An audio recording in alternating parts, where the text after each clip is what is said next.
Ecuador, el gobierno autoriza aumentar las tarifas de los buses. Grupos indígenas llaman a una huelga indefinida. La Comisión Interamericana de Derechos Humanos alerta sobre la situación. Venezuela, el presidente Nicolás Maduro anuncia que se renovaron los contratos de apoyo y asesoría en el área técnico-militar con Rusia. El viceprimer ministro eslavo ha visitado Caracas. Turquía estaría lista para comenzar su propia operación militar en Siria. Así lo señala el presidente del país, con la idea de combatir a las tropas kurdas. El gobierno sirio rechaza las declaraciones. México, preocupación por la alta contaminación en el mar. Derrames tóxicos afectan la flora y la fauna. Uno de los últimos casos fueron 3.000 litros de ácido sulfúrico vertidos por una compañía minera.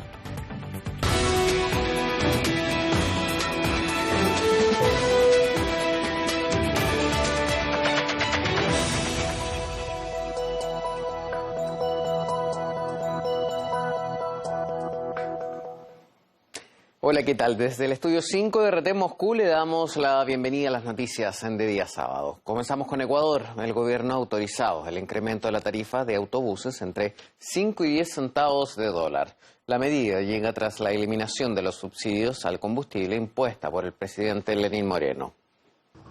De acuerdo con el comunicado, esta actualización se justifica tras el aumento del precio de los carburantes.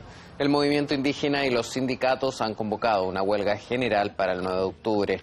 Según el anuncio, el paro será de forma indefinida hasta que el mandatario desista de las medidas económicas impuestas. Varios líderes denunciaron la represión de la policía contra las manifestaciones en rechazo del denominado paquetazo. Y el doctor en Historia Contemporánea, Juan Pacimiño, opina que Lenín Moreno no dará marcha atrás debido al apoyo que tiene de los grandes empresarios y del Fondo Monetario Internacional.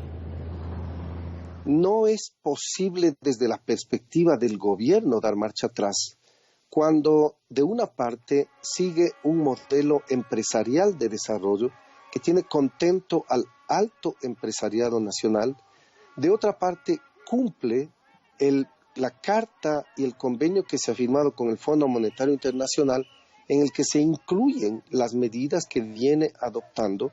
Y en tercer lugar, tiene un apoyo internacional de la derecha latinoamericana y desde los Estados Unidos, sin duda alguna, lo cual hace de su gobierno un gobierno con una serie de fortalezas. La reacción ciudadana fue inesperada en estos días, incluso hace poco se especulaba que la población no reacciona ante las medidas, pero la reacción que ha habido estos días ha sido muy fuerte y a pesar de ello el gobierno dice no dar marcha atrás. Otra vez más estamos en un proceso de espera a ver si es que la acumulación de fuerzas ciudadanas logra hacer retroceder las políticas económicas de corte empresarial y fondo monetarista que agravarán las condiciones de trabajo y de vida de nuestra población. Y es precisamente el acuerdo entre Lenín Moreno y el Fondo Monetario Internacional lo que llevó a la eliminación de los subsidios para el combustible, una medida tomada a cambio de créditos millonarios. Nuestra compañera Ina Finoguenova analiza si esta política económica en Ecuador llevará a grandes resultados. ¿Quién podría imaginarse que el paquetazo de medidas aprobado por el gobierno de Lenín Moreno iba a ser recibido con masivas protestas en Ecuador? Con el magnífico resultado que han dado históricamente las intervenciones del FMI en el mundo y en Latinoamérica en particular.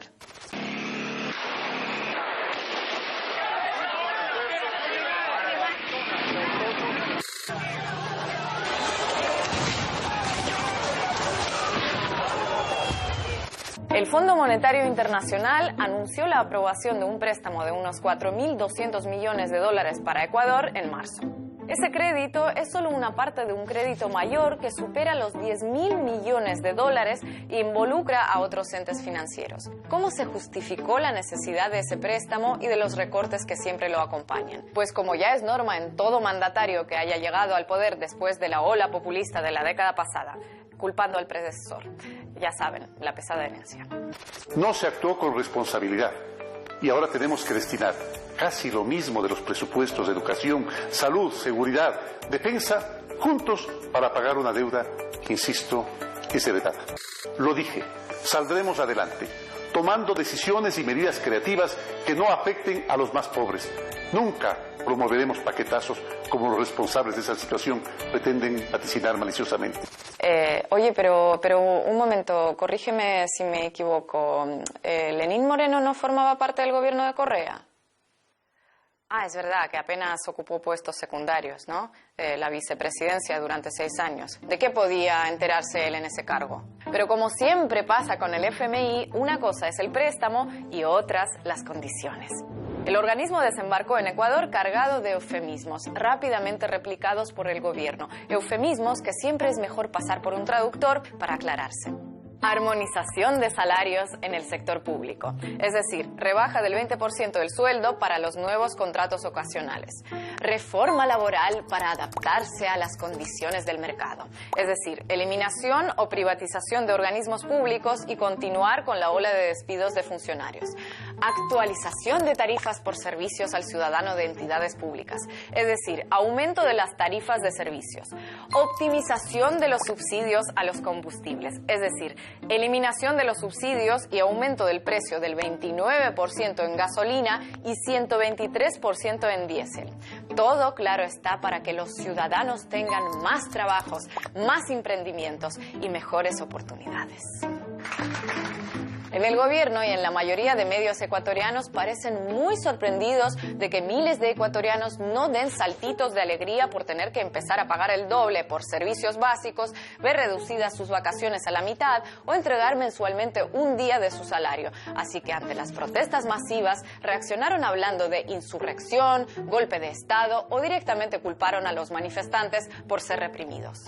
De esta manera irresponsable, los manifestantes desafiaban a los elementos de la Unidad Antimotines de la Policía Nacional.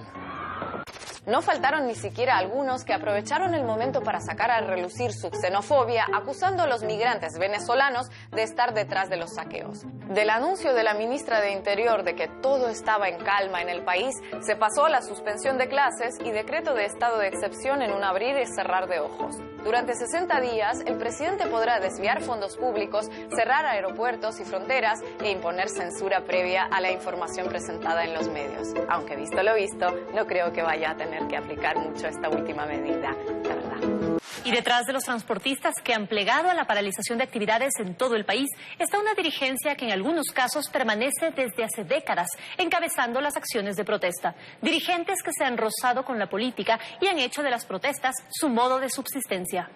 A fin de sincerar la economía nacional agredida por el más grande latrocinio de la historia, cuyos autores quieren pescar a río revuelto con afanes golpistas. Mientras tanto, organismos como la OEA y los grandes medios internacionales, muy activos en otros casos, pasaban de puntillas por los sucesos que estremecen al país y ni siquiera las imágenes de policías golpeando y gaseando periodistas supusieron mayor comentario. De hecho, desde la década de 1990, el único en terminar un mandato presidencial completo fue Rafael Correa. En su caso, Dres. Cada vez que el FMI intervino de una u otra manera en el Ecuador, el resultado fueron turbulencias económicas y sociales con consecuencias desastrosas para la gente de a pie. Y como dice la famosa frase, es una locura, por no decir otra palabra, repetir lo mismo una y otra vez y esperar resultados distintos. Moscú y Caracas refuerzan la cooperación en el marco de la Comisión Intergubernamental de Alto Nivel en la capital venezolana. El presidente Nicolás Maduro ha anunciado la renovación de varios contratos en el sector técnico-militar. Ha sostenido que los nuevos acuerdos con Rusia ayudarán a la República Bolivariana en el avance y la recuperación económica. Hemos renovado y avanzado tremendamente en todo el área petrolera, gasífera, de las empresas básicas. En el área agrícola va a haber proyectos nuevos muy avanzados, con presencia directa de inversión rusa, de tecnología rusa, de asesoría rusa en la producción de alimentos.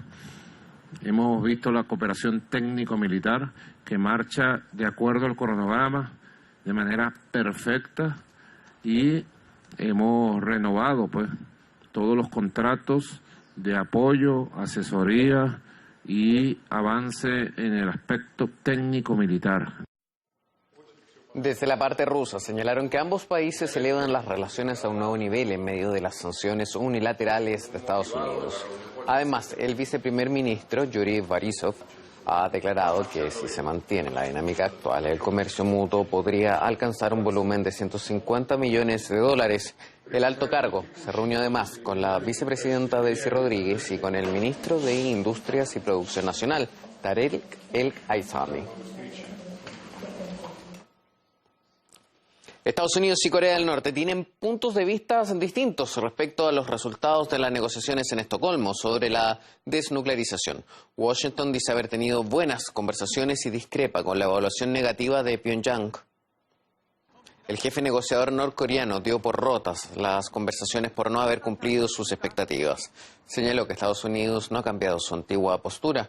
Por su parte, desde el Departamento de Estado norteamericano aseguraron que llevaron ideas innovadoras y que tuvieron buenas discusiones. Añadieron que habían aceptado la invitación hecha por Suecia para un nuevo encuentro dentro de 2 semanas. Pyongyang ha continuado las pruebas de misiles tras el fracaso de la segunda reunión entre Donald Trump y Kim Jong-un el pasado mes de febrero en Vietnam. En el siguiente clip recopilamos los momentos más relevantes.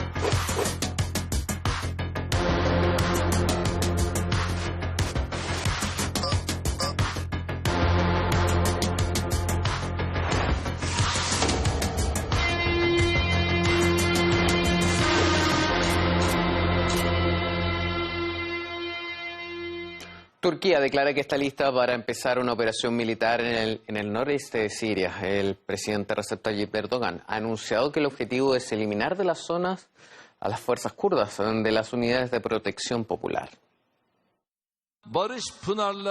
Hemos hecho los preparativos, hemos concluido los planes de nuestra operación, hemos dado las órdenes necesarias, hemos tomado la decisión y el comienzo de la transición a la paz está tan cerca que puede ser quizás hoy o mañana. La operación será por tierra y aire. El mandatario ha agregado que planea asentar en esta región a los refugiados sirios. Turquía adopta este paso tras afirmar que fracasó el intento de crear una zona de seguridad junto con Estados Unidos. Por su parte, Damasco se opone a la cooperación entre Ankara y Washington y considera que contradice los principios de soberanía e integridad territorial del país árabe. Hemos abordado las últimas declaraciones del presidente turco con el analista internacional Mehmet Doğan. Considera que el mandatario está interesado en buscar nuevos conflictos porque está perdiendo puntos. Erdogan en Turquía mismo está perdiendo el poder. Cuando los reaccionarios pierdan el poder, necesitan enemigos, necesitan de crear nuevas guerras y para jugar con la palabra patria estamos en peligro. Lo que está pasando ahora en Siria creo que no es al beneficio de los pueblos de Siria, tampoco los aliados de Siria como Irán y Rusia. ¿Por qué? Porque los kurdos, la única manera de salir de esta crisis es buscar una solución con el gobierno de Bashar al-Assad. Eso puede ser, es posible. Pero Erdogan está jugando con la OTAN, con la Rusia, con Irán, y para aprovechar de esta situación, para realizar un sueño que recuperar los territorios del Imperio Otomano, quedarse en Siria. Un reciente reporte de un grupo de científicos no ha encontrado indicios de responsabilidad del gobierno de Bashar al-Assad en el supuesto ataque químico del 2017 en Siria. En el documento se refutan las conclusiones de varios países occidentales sobre este incidente y algunos medios no quisieron publicar el material. Nuestro corresponsal Rubén Carcellé ha analizado el tema. El panel de la ONU y la OPAC sentenció en su informe, 6 meses después de los hechos, que la República Árabe Siria era responsable de la liberación de Sarin en Han Sheikhoun el 4 de abril de 2017. Sin embargo, a Donald Trump le bastaron 3 días para lanzar graves acusaciones y hasta 59 tomahawks contra el país. Assad ha arrebatado las vidas de hombres, mujeres y niños inocentes. Fue una muerte lenta y brutal para muchos. Incluso hermosos bebés fueron cruelmente asesinados en este ataque bárbaro. Ninguna criatura de Dios debería sufrir nunca este horror. Esta noche he ordenado un ataque militar dirigido contra el aeródromo en Siria donde se lanzó el ataque químico. El panel de expertos internacionales basó su conclusión en 8 posibles escenarios, siendo el más probable que el gas sarín fuese lanzado por una bomba desde un avión, que habría causado un cráter desde donde se habría dispersado el agente nervioso. Ahora, un equipo de científicos internacional, que también denuncia la falta de transparencia de aquel primer informe, publica su propio análisis, no libre de controversia, que contradice esas conclusiones. El nuevo informe, basado en matemática computacional y física mecánica, demostraría que el cráter estudiado por expertos de la OPAC y la ONU podría haberse formado por artillería improvisada impulsada por un cohete con una ojiva explosiva y no por una bomba de la aviación, posibilidad a partir de la cual atribuyeron la responsabilidad a las fuerzas de Al-Assad. Y es que tampoco habrían encontrado restos característicos para avalar la segunda opción, como las aletas traseras de ninguna bomba aérea. Asimismo, según los expertos, el escenario fue modificado después de la explosión. Por otra parte, según esta revisión, los inspectores no mencionaron otros detalles del entorno. No informaron de que ese cráter se produjo al mismo tiempo que otros 4. Es decir, había un agujero hecho por un proyectil de artillería, que es de lo que tratamos, de lo que trata nuestro artículo. Había otros 2 cráteres de misiles de artillería y luego hubo un cuarto misil que dañó el techo de una instalación de almacenamiento de granos justo ahí, tal vez a 100 metros del cráter en el que se centraron. Así que esto parece un bombardeo de misiles de artillería. Los científicos aseguran que si ese cráter no fue producido por un objeto lanzado desde un avión, no se le puede vincular a las fuerzas aéreas sirias y, por lo tanto, no se puede responsabilizar a Al-Assad. Estas afirmaciones levantaron tanta polémica que hubo un debate entre la comunidad científica, hasta el punto que algunos medios de divulgación no quisieron publicar el material. Entre ellos, Science and Global Security, de la Universidad de Princeton. La revista alegó altos estándares de control editorial y afirmó que la atribución de responsabilidad sobre el uso de armas químicas debe corresponder en exclusiva a la OPAC y la ONU. Para otros, estos motivos son excusas y un pretexto con intenciones políticas. Uno de los científicos que lo redactó precisamente denuncia que le intentan desprestigiar, tachándolo de ser pro-Assad. Tal como publican otros medios, el temor es darle peso a la versión que mantuvieron el presidente sirio y el gobierno ruso. Ambos negaron siempre que Siria fuese responsable de ese trágico ataque del 4 de abril de 2017. La administración del presidente de Estados Unidos denuncia el acoso al personal del Departamento de Estado por los demócratas en el marco de la investigación a Donald Trump. Esta reacción ocurre tras la exigencia de los congresistas de entregar los documentos sobre la supuesta presión del líder norteamericano a Ucrania para obtener favores políticos. Según Mike Pompeo, los congresistas deberían haber consultado a los abogados del Departamento de Estado en vez de dirigirse directamente a la institución. Mientras tanto, los medios hablan de un segundo informante que estaría considerando presentar una denuncia contra el presidente y dar testimonio ante el Congreso. Se reporta que este podría tener más datos directos sobre el caso que el primer filtrador. Poco antes, los demócratas presentaron una citación al jefe interino de gabinete de la Casa Blanca para obtener los documentos relacionados con la pesquisa que podría llevar a un juicio político. Por su parte, Trump ha calificado esta investigación como una caza de brujas. Hong Kong ha quedado paralizada por las violentas marchas antigubernamentales. Ha habido interrupciones en el transporte público y han cerrado numerosos centros comerciales y bancos. La jefa ejecutiva del territorio llamó a condenar los actos impetuosos y reprimirlos. Las acciones extremas de los alborotadores hicieron a Hong Kong vivir una dura noche. Han llevado a semi-paralizar Hong Kong. Todo el mundo está preocupado, nervioso e incluso asustado. El gobierno de Hong Kong tiene la máxima determinación para reprimir la violencia. Reclamo a todos apoyo para el gobierno de Hong Kong para detener la violencia de manera legal. Todos nosotros deberíamos condenar y decir firmemente no a la violencia. La alta comisionada de la ONU para los Derechos Humanos, Michelle Bachelet, se mostró preocupada y exigió realizar una investigación de los episodios violentos. La última ola de indignación popular provocó la prohibición del uso de máscaras en las protestas. Las autoridades de Pekín apoyaron la medida decretada por Hong Kong y la consideraron como extremadamente necesaria. Y es que las manifestaciones que se producen casi de manera diaria cada vez son más graves. La noche pasada las protestas derivaron en choques con la policía. Los agentes usaron gas lacrimógeno y spray pimienta para dispersar a la multitud. Cabe señalar que la indignación de algunos ciudadanos no cesa desde junio de este año. El agua es vida. Esto lo sabemos desde la infancia. No obstante, en México crece la preocupación por el aumento de su contaminación. Esto se debe a los derrames tóxicos que inevitablemente dañan la flora y la fauna. Uno de los últimos casos es el impacto causado por el vertimiento de 3.000 litros de ácido sulfúrico en el mar, en el noroeste del país por la compañía Grupo México.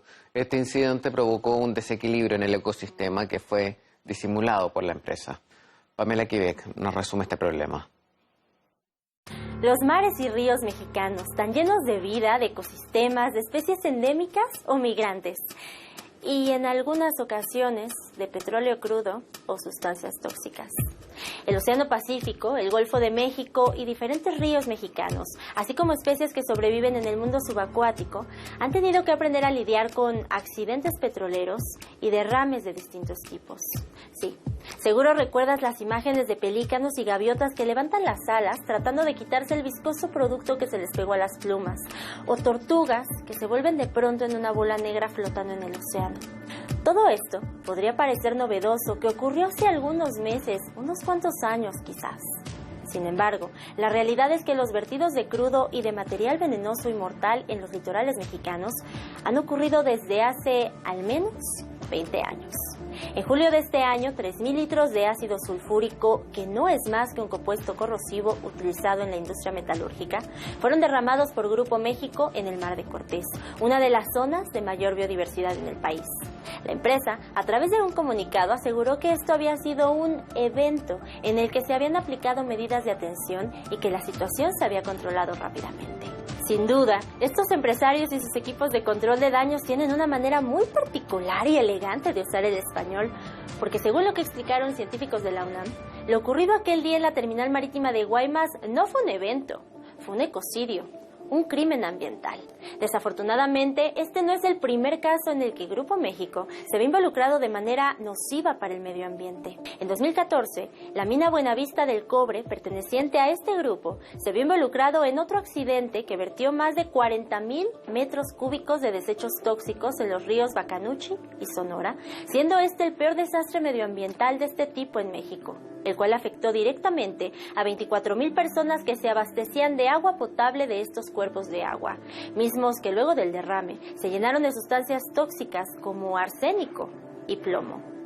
Grupo México ha estado presente en al menos 22 accidentes medioambientales desde el año 1988, pero de alguna manera ha logrado permanecer como la empresa minera más grande y poderosa del país, y su dueño, Germán Larrea, como el segundo hombre más rico de esta nación. Parece que las consecuencias de los derrames se limpian rápido en aguas mexicanas. Por ejemplo, en febrero del 2018, México y British Petroleum firmaron un acuerdo extrajudicial por $25.5 millones para cerrar de manera absoluta y definitiva cualquier controversia en torno al derrame de petróleo que ocurrió en la plataforma Deepwater Horizon en 2010. En dicho documento quedó asentado que la petrolera no ocasionó ningún daño medioambiental en territorio nacional, lo cual parece difícil de creer, sobre todo cuando se trata de la mayor catástrofe ocurrida en el Golfo de México. Así pues, en un mundo que exige conciencia ambiental y proyectos que empleen tecnologías limpias, en México se siguen abriendo contratos con empresas transnacionales. Tal es el caso de Shell, a quien por $1.300 millones les han aprobado 5 planes de proyectos de exploración en las aguas profundas del Golfo de México. Es decir, nuestra nación continúa siendo un espacio codiciado por las grandes petroleras y mientras eso sea una realidad, los accidentes y derrames que ya afectan a poblaciones humanas y cientos de especies animales podrán seguir sucediendo en los próximos años. El río colombiano de Guamués se contamina tras un nuevo ataque al oleoducto trasandino. Se ha activado un plan de contingencia en la zona afectada. Y ahora vamos con más noticias en nuestro formato en breve. En Francia, el fiscal antiterrorista ha señalado que el ataque que se cobró la vida de 4 policías tenía un carácter premeditado y que fue realizado por un agente que poseía una visión radical del Islam. El procurador confirmó que el agresor estaba en contacto con varios individuos que podrían pertenecer a un movimiento islamista. Además, informó sobre 33 mensajes telefónicos cuyo contenido probaba la premeditación de un acto violento. El 3 de octubre, un empleado policial asaltó con 2 cuchillos a su colega. Rápidamente fue abatido por otro agente. Y en Grecia, la policía usó gases lacrimógenos contra los manifestantes que protestaron en contra de la visita del secretario de Estado norteamericano Mike Pompeo. Además, salieron a las calles para rechazar la firma entre los dos países de un nuevo pacto en materia de defensa. El acuerdo supone el incremento de la presencia militar estadounidense en suelo heleno. Algunos participantes lanzaron pintura roja contra la estatua del presidente Truman y quemaron la bandera norteamericana. Y llegamos al final de nuestra revisión diaria de noticias. Quiero agradecerle su sintonía. Recuerde que puede seguir revisando todo lo que pasó en esta jornada a través de nuestro sitio web actualidad.rt.com o a través de nuestras redes sociales. Vamos a una pausa y volvemos con titulares. Uruguay ya no